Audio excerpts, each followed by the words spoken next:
waxaan leeyahay marka shacabka Soomaaliyeed anagu waxaan wadanka joognaa in ka yar sanadkii inta ka yareed waxaa muuqata rajo ah in qof walba Soomaaliyeed noloshiisa ay wanaagsanaan doonto mustaqbalka sanadkii inta ka yar oo aan wadanka joognay qof walba Soomaaliyeed mushaarkiisa uu qaatay dhaqaalaha wadanku anagoo bixinay mushaar walba ayaa hadda 20 milyan iyo ka badan ay u taalaan aaminsanahay dawladda Soomaaliyeed akoonkeeda ay ku jirtaa oo jannaayana qof ka walwali doona ma jiro hadii Ilaahay raado inuu mushaarkiisa qaato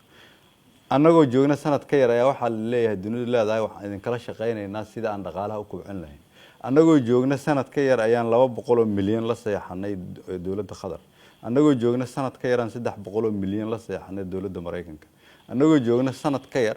ayaa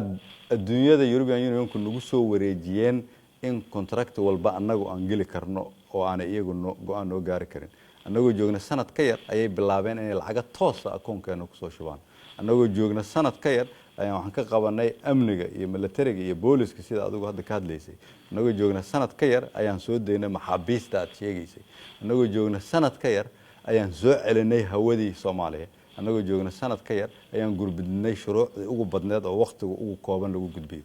qof walba oo Soomaaliyeed oo raba marka indhihiisu inay wax qabtaan uu kala garanayaa dariiqa saxda ah iyo dariiqa khaladka